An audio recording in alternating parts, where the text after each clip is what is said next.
Good evening, praise the Lord, hallelujah. પ્રભુની સ્તુતિ થાવ. સાધના સમયે ફરીવાર આપણા ઈશ્વરે, આપણા પ્રભુએ આ સુંદર સમય આપ્યો છે. હાલેલુયા. કુટુંબ તરીકે, પરિવાર સાથે, વ્યક્તિગત રીતે આજના દિવસમાં પ્રભુનું ભજન કરતા, સ્તુતિ કરતા આ સાધનો સુંદર સમય આપણે પ્રાપ્ત કરી શક્યા છે. અને તેના માટે પ્રભુની સ્તુતિ કરીએ, પ્રભુનો આભાર માનીએ અને કેવળ આપણે પ્રભુનો આભાર માનીને તેમની આગળ નમી જઈએ. અને આભાર માનતા માનતા જેમ વચન છે આપણું આ માસમાં, આભાર સુધી સહિત તમારી અરજો ઈશ્વરને જણાવો. હાલેલુયા. આભાર સુધી સાથે આપણી બધી જ અરજો આપણા ઈશ્વરને આપણે જણાવીએ. હાલેલુયા. Praise the lord. સવારમાં કહ્યું હતું કે આપણે માણસો પર આધારિત ન રહીએ, હે ને? ચોક્કસ આપણા આત્મિક મિત્રો છે, એ આપણે માટે પ્રાર્થના કરે છે, આત્મિક આપણને સપોર્ટ આપે છે. આપણા ભાઈ છે, બહેન છે, પ્રભુમાં ભાઈ છે, પ્રભુમાં બહેન છે, એ બધા આપણને પ્રાર્થના દ્વારા ટેકો આપે છે, મદદ કરે છે. પણ જે જગતના સોર્સ છે, એને જગતના સોર્સ છે, એ પ્રમાણે આપણે હિંમત મેળવવા માટે અથવા દિલાસા માટે આપણે પ્રયત્ન ન કરીએ. એને ઘણી બધી વખત જે આપણે જીવનો જીવીએ છીએ એની અંદર જે આપણી દુર્દશા અથવા જે પરિસ્થિતિમાં આપણે આવી પડીએ છીએ એની શરૂઆત ઘણા બધા વખત અગાઉથી થાય છે. એક દિવસમાં આપણી પરિસ્થિતિ ખરાબ કે દયનીય થઈ જતી નથી. જેમ કે ધારો કે હું તમને એક મારા જીવનનો દાખલો, સાક્ષી આપું કે જ્યારે હું લગભગ બહુ નાનો હતો અને એ સમયમાં જ્યારે વલિયારી અથવા તો સોપારીનો ટુકડો લેવો અથવા તો પછી એ પ્રમાણે એવા મીઠા મસાલા ખાવા, એ નાની નાની આદતો જમ્યા પછી પાડી.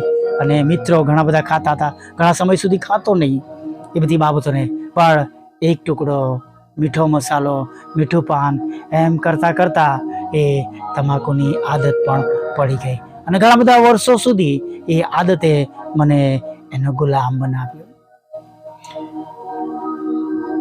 હોટલમાં બહાર ખાવા જવું, હરવું ફરવું, મા બાપથી જૂઠું બોલીને જવું અને પૂરેપૂરું સત્ય ન કહેવું, અને નાની નાની આવી શરૂઆતો જે આપણા જીવનમાં એક દિવસ આપણે માટે પતનનું કારણ બની જાય છે. આપણે ઘણા દૂર એવા રસ્તા પર નીકળી જાય, આપણને પોતાને ખબર નથી હોતી, આપણને એમ લાગે છે કે આપણે સેફ છે, હજી આપણે પ્રભુની સાથે છે.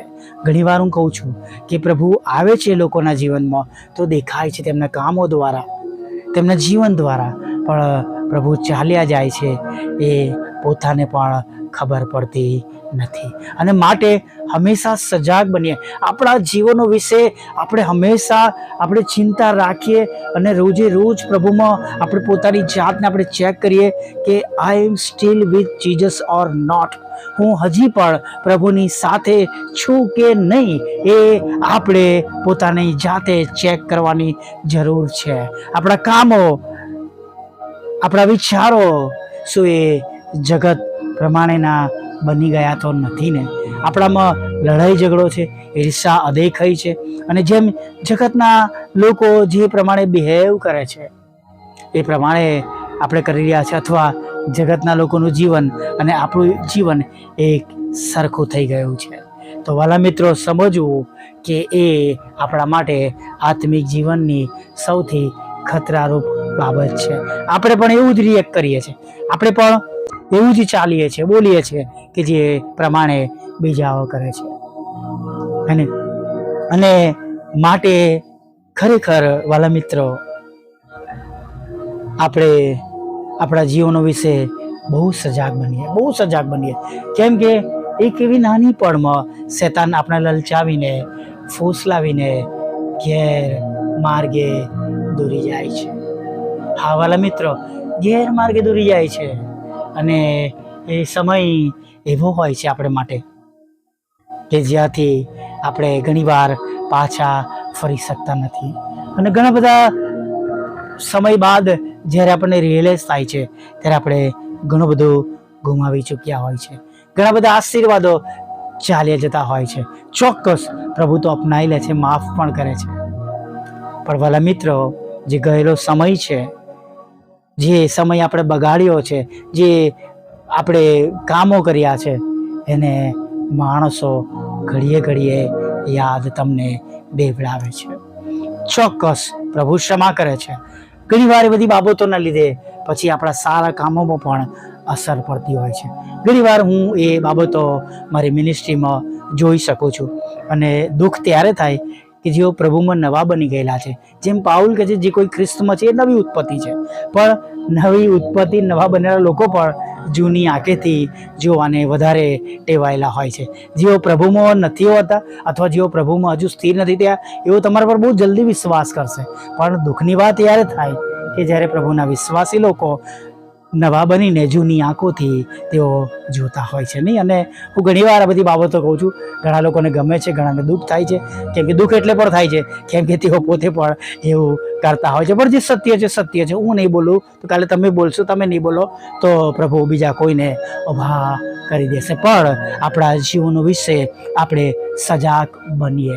આ નવ વર્ષમાં હજી નવા દિવસો અને બીજું અઠવાડિયું શરૂઆત થવાની તૈયારીમાં છે. આપણે આ અઠવાડિયું પૂરું કરવાને માટે જવાના છે. ત્યારે ખાસ એવા સમયમાં કે જ્યારે આપણા ઈશ્વર, આપણા પ્રભુ આપણને લેવાને માટે આવવાના છે, તેના માટે સજાગ બનીએ. ટેમ્પરરી આશીર્વાદ માટે પરમેનન્ટ ઘર મૂકી ના દઈએ. એને પરમેનન્ટ ઘર એ પ્રભુનું છે અને ટેમ્પરરી એ જગતની બાબતો છે. જગતની બાબતો તમને થોડી વાર આનંદ આપશે. જગતનું ભોજન એ પચી જશે. જગતનો આનંદ થોડી વારમાં લુપ્ત થઈ જશે. જગતની શાંતિ થોડી વારમાં ચાલી જશે. પણ પ્રભુમાં જેવો છે એવો દરેક સંજોગોમાં, દરેક પરિસ્થિતિમાં જો પ્રભુમય જીવન છે તો જેમ ગીત શાસ્ત્ર 1માં લખવામાં આવ્યું છે કે તે નદીની પાસે રોપાયેલા ઝાડના જેવા થશે, તેવા આપણે બની જઈશું. નદીની પાસે રોપાયેલા ઝાડ જેમ દરેક ઋતુમાં ફળ આપે છે, આપણે એવા બની જઈશું. હાલેલુયા. અને ત્યારે વચન પણ આપણામાં કાર્ય કરશે કે તમને અને મને કોઈ પણ સારા વાનાની અછત પડશે નહીં. હાલેલુયા. ઘણી બધી રીતે આપણે આપણા જીવનોમાં જ્યારે આપણે પ્રભુની પાછળ આપણે ચાલીએ છીએ એવી રીતના, ત્યારે માંથી 6 ને 33 પ્રમાણે આપણું જીવન બની જાય છે. પણ તમે તેના રાજ્યને તો તેમના ન્યાય પણ શોધો એટલે એ બધા વાના પણ તમને આપવામાં આવશે. હા, કયા વાના? કે જેને માટે આપણે રોજે રોજ રડીને પ્રાર્થના કરીએ છીએ. રોજે રોજ આપણે પ્રભુને આપણે વિનંતી કરીએ છીએ. રોજે રોજ આપણે પ્રભુની આગળ ઉપવાસ સાથે જઈએ છીએ. પણ મારા મિત્રો, જ્યાં સુધી જીવન પ્રભુની સાથે સંપૂર્ણ નથી થતું, જે પ્રમાણે ખરાબ બાબત દૂર કરવાની આપણે કરતા નથી અને જે પ્રમાણે આપણું જીવન ઈશ્વરની દ્રષ્ટિમાં હોવું જે પ્રમાણે નથી હોતું, ત્યાં સુધી બાકીની બધી બાબતો વ્યર્થ છે. ક્ષમા કરજો વાલા મિત્રો, પણ એ બધી બાબતો વ્યર્થ છે. પછી આવનારા સમયમાં આગળ આપણે 40 ઉપવાસ પણ કરીએ, દારૂ પણ પીએ, જુગાર પણ રમીએ, સિગરેટ પણ રમીએ, સિગરેટ પણ પીએ, વ્યભિચાર પણ કરીએ, લડાઈ ઝઘડો પણ કરીએ, ઈર્ષાઈ કરીએ, અદેખાઈ કરીએ, પક્ષાપક્ષી કરીએ, જગતના ધનનો લોભ રાખીએ અને જગતને જમીનનો અને જગતની મિલકતનો અને જાત જાતની બાબતોનો આપણે લોભ રાખીએ અને પછી પ્રભુની પાસે જઈએ. પ્રભુ કહેશે, તારા હૃદયમાં ક્યાં રહું? ત્યાં તો જગતનો ગંધવાળો પડેલો છે. અને માટે વાલા મિત્રો, નવા બનીએ, જીવનોને તૈયાર કરીએ, પ્રભુને મળવાને માટે તૈયાર થઈએ. અઘરું છે પણ મુશ્કેલ નથી. હાલેલુયા. હવે એક નાની પ્રાર્થના સાથે આપણે આ દિવસમાં સાંજના સમયમાં આગળ વધીએ. વલા પ્રભુ, અમે તમારી સ્તુતિ કરીએ છીએ અને તમારો પુષ્કળ આભાર માનીએ છીએ. અને પ્રભુ, આભાર માનતા માનતા પ્રભુ તમારા ચરણોમાં નમી જઈએ છીએ. પ્રભુ, જેમ દિવસે તમે અમારી સાથે હતા પ્રભુ, એમ હવે આગળના સમયમાં પણ તમે અમારી સાથે રહેજો, અમારી સંભાળ લેજો પ્રભુ, અમારી કાળજી લેજો પ્રભુ, અમારી ચિંતા રાખીને પ્રભુ, તમારી કૃપા અમારા પર રાખીને પ્રભુ, સાંજના સમયમાં પ્રભુ તમે અમારા પર પુષ્કળ અને પુષ્કળ તમારી કૃપા રાખીને અમને દોરજો અને ચલાવજો. અને જે સમયમાંથી અમે પસાર થઈ રહ્યા છે, હા પ્રભુ, જેમ અને જે સમયમાંથી અમે પસાર થઈ રહ્યા છે પ્રભુ, તમે અમને એમાં મદદ કરો. હા પ્રભુ, સહાય કરો, મદદ કરો. તમારા લોકોને હિંમત આપો, બળ આપો, તમારું સામર્થ્ય આપો. અને પ્રભુ, તમારા બાળકો પર જે કંઈ આફતો છે, મુશ્કેલીઓ છે, દુઃખો છે, તકલીફો છે, હતાશા છે, નિરાશા છે, આર્થિક પ્રશ્નો છે, બીમારીઓ છે, સંકટો છે પ્રભુ, જગતની બાબતોથી ઘેરાયેલા છે, તકલીફમાં છે પ્રભુ, હિંમત હારી ગયા છે, સર્વ બાબતોમાં પ્રભુ તમે તમારા બાળકોની સંભાળ લો, કાળજી લો, તમે એમને બેઠા કરી દો પ્રભુ, એવી અમે પ્રાર્થના કરી છે. હા પ્રભુ, અમે તમારા બાળકો છે. હા પિતા, તમારા વાલા દીકરા, તમારા પુત્ર પ્રભુ ઈસુજી અમારા ઉદ્ધારક તારનાર છે, તેમના લોહીમાં અમે ખરીદાયેલા છે. ત્યારે અમે પ્રાર્થના કરીએ છીએ પ્રભુ, અમે તમને અરજ કરીએ છીએ કે જેઓ સર્વ તમારા પર વિશ્વાસ રાખીને નમેલા છે, આ માસમાં, આ વર્ષમાં, આ અઠવાડિયામાં પ્રભુ તમે એમને આજથી એવા આશીર્વાદિત કરો કે તેઓ સર્વ જુદા ધરી આવે. હા, જેમ પ્રભુ દાનિયેલને તેમના મિત્રો અલગ તરી આવ્યા પ્રભુ, એ પ્રમાણે પ્રભુ તમારા બાળકો અલગ દેખાય પ્રભુ પિતા.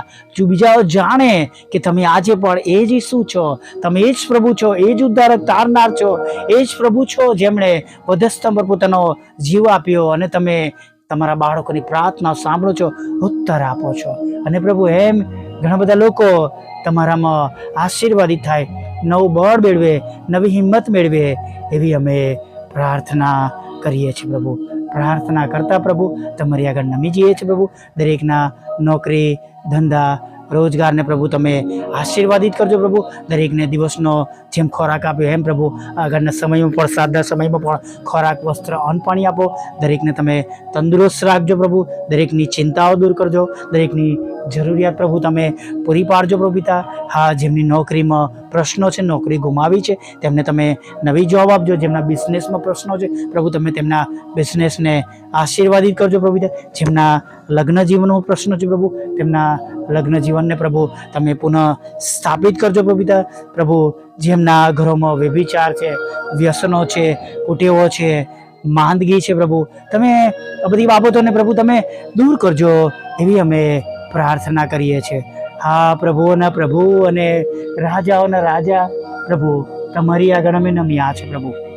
ત્યારે પ્રાર્થના કરીએ છીએ પ્રભુ કે પ્રભુ, જેમના શરીરોમાં જીવલેણ રોગ માલુમ પડ્યો છે પ્રભુ, મરણકારક રોગ છે પ્રભુ, એવા રોગોમાંથી પણ તમારા બાળકોને તમે સાજા કરજો પ્રભુ. હા, વિશેષ વિધવા બહેનો, વિધુરો, અનાથોની સાથે રહેજો. મન બુદ્ધિના લોકો, માનસિક રોગીઓ પ્રભુ, વિકલાંગોની પ્રભુ તમે સાથે રહેજો પ્રભુ. હા પ્રભુ, જેમને વિદેશ જવું છે તેમના માટેના વિદેશ જવાના રસ્તાઓને પ્રભુ તમે ખુલ્લા કરજો પ્રભુ પિતા. હા, દરેકને પ્રભુ પિતા પ્રભુ તમે તેમની ઈચ્છા પ્રમાણે તમે તેમની જોબમાં અને પ્રભુ તેમના બિઝનેસમાં અને પ્રભુ તેમની પરિસ્થિતિમાં તમે એમને સહાય અને મદદ કરજો પ્રભુ. વિધુરો, વિધવા બહેનો, અનાથો, માનસિક રોગીઓ, મનબુદ્ધિના લોકો, વિકલાંગોને પણ પ્રભુ અમે બીજી વાર પ્રભુ ફરીવાર તમારી પાસે લાવે છે પ્રભુ. તેમની પરિસ્થિતિ તમે જોજો, નોંધમાં લેજો પ્રભુ. અને પ્રભુ ઘરડા ઘરમાં પણ પ્રભુ દરેક ઘરડાઓની પ્રભુ તમે સંભાળ લેજો પ્રભુ. જેઓના પર કોર્ટ કેસ છે, એફઆઈઆર છે, ખોટા તોહમતો છે પ્રભુ, એમાંથી તમે એમને બહાર કાઢજો, એવી અમે પ્રાર્થના કરીએ છીએ પ્રભુ. પ્રાર્થના કરતા તમારી આગળ નમી જઈએ છીએ પ્રભુ, અને વિનંતી કરી છે પ્રભુ કે જે લોકો સાંભળે છે, વિશ્વાસ કરે છે, બીજાને મોકલે છે હવે પ્રભુ તેમને તમે બમણા આશીર્વાદથી ભરી દેજો. અમારી નાની મિનિસ્ટ્રીને પણ આશીર્વાદિત કરજો પ્રભુ, અમારી સંસ્થાને પ્રભુ પિતા, અને પ્રભુ જે પ્રમાણે અમારી જેમ પ્રભુ ઇન્ડિપેન્ડન્ટ લોકો કામ કરી રહ્યા છે પ્રભુ, એ સર્વ લોકો પર તમારી મોટી કૃપા અને દયા કરજો. અને પ્રભુ જેઓ અનાજ વિતરણ કરે છે પ્રભુ, નાણાંથી સહાય કરે છે પ્રભુ, કપડાં આપીને સહાય કરે છે પ્રભુ પિતા, જોબ અપાવે છે પ્રભુ, અને જે તે રીતે પ્રભુ તમારા લોકોને તેઓ સહાયરૂપ છે, મદદરૂપ છે, તમારું શિક્ષણ આપે છે પ્રભુ, બેઠા કરે છે, ઊભા કરે છે, મેડિસિન આપે છે પ્રભુ, દવાખાને લઈ જાય છે પ્રભુ. આવા સર્વ લોકોની સેવાઓને પ્રભુ તમે પુષ્કળ આશીર્વાદિત કરજો પ્રભુ, એવી પ્રાર્થના કરીએ છીએ પ્રભુ. હા, વ્યક્તિગત રીતે પણ પ્રભુ અમે જેઓ તમારી આગળ નમેલા છે, અમને બધાને અત્યારે તમે આશીર્વાદિત કરજો, અમારા હૃદયની ઈચ્છા પૂરી કરજો, હમણાં સુધીમાં થયેલા પાપોને માફ કરજો. દિવસની જેમ આગળના સમયમાં પણ અમને ખોરાક, વસ્ત્ર, અન્ન પાણી આપજો, અને ફરીવાર તમારું પવિત્ર નામ લેવા માટે સવારમાં તમે એમને તેડી લાવજો માગતા પ્રભુ ઈસુમાં આટલું સાંભળો અને દેવ બાપ માન્ય કરજો. આમીન, આમીન, આમીન.